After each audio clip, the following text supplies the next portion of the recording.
Welcome to IHIP News. Today we have a potpourri of fury heading into Trump's America. First and foremost, Jack Smith's report just dropped. And of course, it reveals what everybody knows is that he would have been convicted for his attempted coup and for hoarding classified documents. This is what makes me so angry, and I'm only about halfway through reading the full report, that we wasted so much time. President-elect Trump could be and should be incarcerated had Merrick Garland appointed Jack Smith immediately, because Jack Smith was quick. He did a really good job of moving this case quickly, but he was 2 years too late to the start. And it's infuriating. Well, and the Supreme Court, who, when they want to, can move at light speed, sat on a lot of this. And then, of course, you have the federal judge, Aileen Cannon, who meddled with it as best she could. I think it's just so disheartening that so many people surrounding Trump have zero conviction. That has been my takeaway from everything about Trumpism, is people that do not have conviction, that can say one thing to somebody and then turn around and their actions are completely different. That to me is now a disqualifying thing to be a friend, to be an acquaintance, and definitely to be a politician. Have some conviction. It's not that hard. Do and say what you believe and do it forever. We're sitting right here in a red state that is a MAGA hellscape, and we do not relent, and we get on these mics every single day and say exactly how we feel and question all of these abuses of power. Well, not only is it a lack of conviction, it's just straight up lying. The Supreme Court justices that were appointed during Trump's administration, they lied. It's not a matter of conviction. They flat ass lied. And then you have Merrick Garland, who was so worried about appearing political that he fucked the whole country. And it's infuriating. What amazes me is it's so easy to box MAGA into low IQ, low information in a cult. But then as you see educated people in positions of power, you realize that it's not just the dumb people. It's not just the low information voters. It is the highly educated, power hungry, without ethics or morals. Or conviction. It's conviction. When you lie, that is because you don't have conviction to tell the truth about how you really feel. All of those Supreme Court justices, when they were called in front of Congress, should have said, yeah, I want to overturn Roe v. Wade because I believe that abortion is immoral. But they don't. They have no conviction whatsoever. And, we had Eric Swalwell on an episode that dropped this morning, and he said Marjorie Taylor Greene, she's that crazy all the time. Right. She has conviction in her crazy. And it's just the moral duplicity of people that is the most grotesque in my personal life. And then when you get into the political spectrum, it is ubiquitous and unrelenting, especially when it comes to MAGA. A person on the left that has conviction is Bernie Sanders. Right. Always. He has beaten that drum about economic socialism and economic populism for the longest time to try to help the least fortunate and just to help working class people be able to unionize and get larger wages. All of MAGA, every single ounce of it at the top is about consolidating wealth and the accumulation of wealth in the 1%.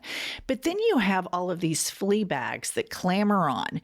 And I want to play for you. And when I talk about these flea bags, I'm talking about a lot of these Christian nationalists. I want to play for you. This is in a huge megachurch, and here is a Christian nationalist pastor named Jack Hibbs. Karen Bass should be removed from office today.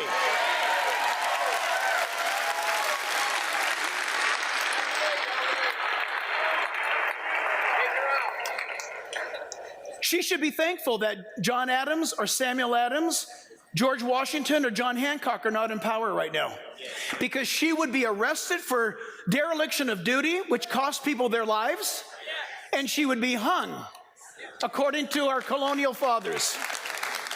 So MAGA allows for this type of space. You have the consolidation of wealth at the top, the people that you say that are highly educated, that know exactly what they're doing and have zero conviction when it comes to always being consistent in their language. They manipulate everything so that they can consolidate power. These people right here have oxygen, and there's a place in the MAGA tent for them. He just said that a Black female mayor would be arrested and hung. And he's saying that in a MAGA church that is not taxed. And nobody in MAGA has the balls to call this out. It is grotesque. It is disgusting. And the racism that exists in white Christians, and we live all around it, is a cancer. Black people feel it every single day, but until white people start talking about it as well, it will continue to get this type of oxygen, and it's so immoral and disgusting. The first thing I thought was, tax that motherfucker. He should be taxed. He is engaging in political speech and conduct. Okay. And then MAGA also allows space for anti-science. And I spoke a lot earlier about Marjorie Taylor Greene having conviction. And she goes on X all the time, and she gets community noted nonstop, but she doesn't relent. She believes that the Democrats control the weather, and she tweets it and puts it on X and goes 24/7. She goes hard in the paint.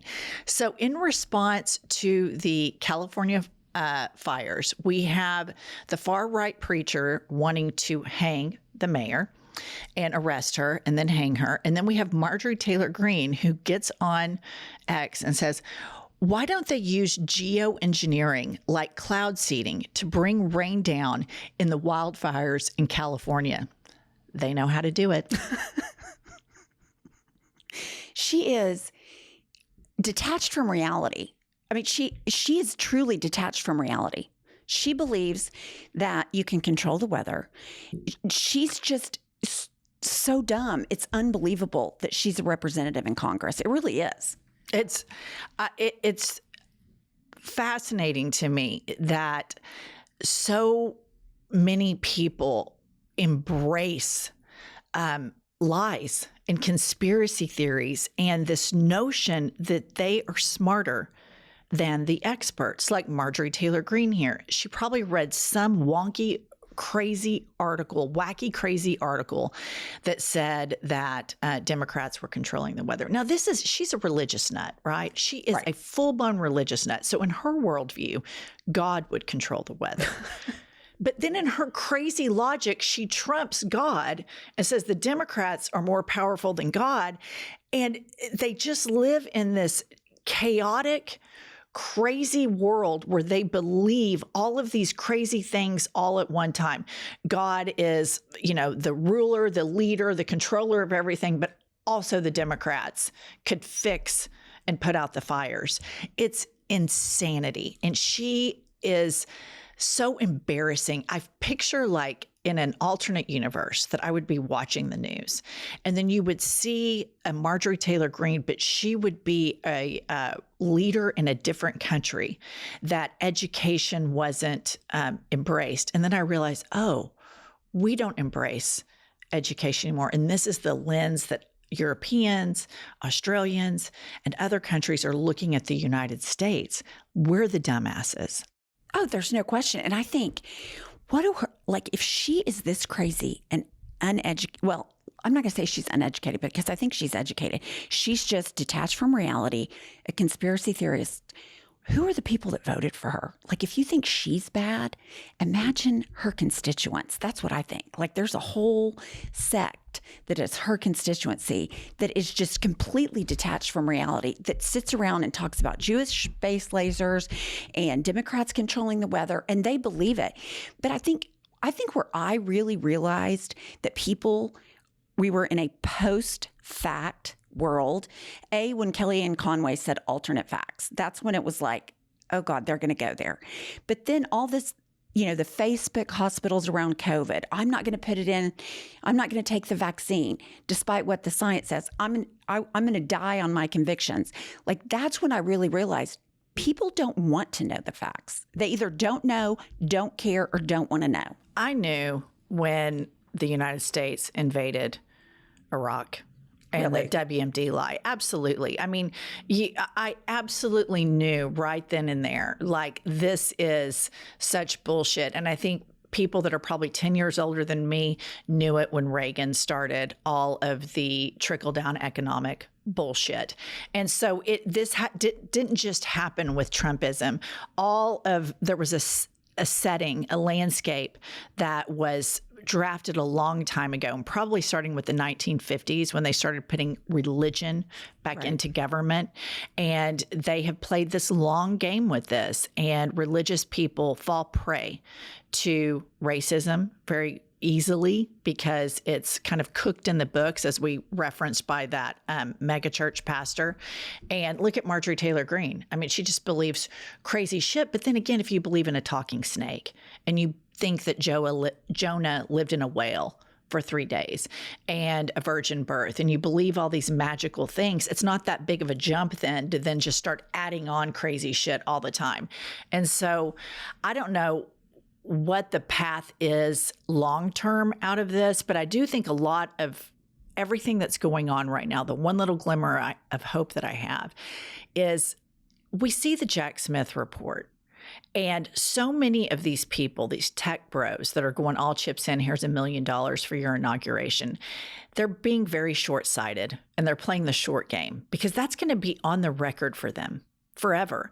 And the American public, once Trump is in office and he starts doing crazy shit and saying crazy shit, he's not going to be that popular, especially with what he's talking about right now. It's not going to lower the price of eggs. He's probably going to satisfy all of the racists because he's going to create some sleekly produced video of him, deporting people. And the people that like that where the cruelty is the point for them, they're going to love it. They're going to think it's great. But past Trumpism, all of these people that are going to kiss the ring, there's a record of it forever. And it's not going to be us. No, but here's the thing.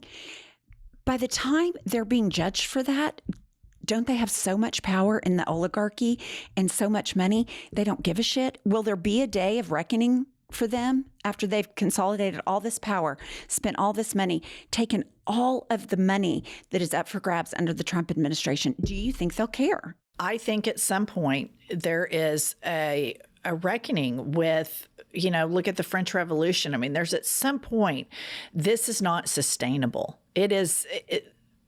Trump's not a spring chicken. Vladimir Putin's not a spring chicken. Elon Musk is rumored to be a massive drug addict.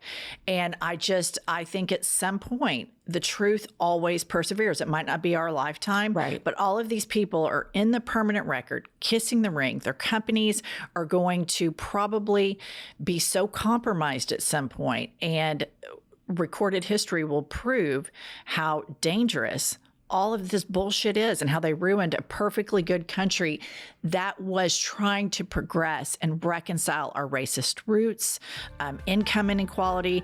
And there's one consistent through line that always threw the grenade right in it, and it was the Republican Party.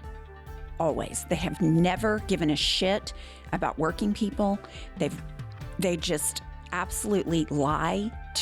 There is no such thing as truth in MAGA. There just isn't. All right, we'll see you guys later. It's so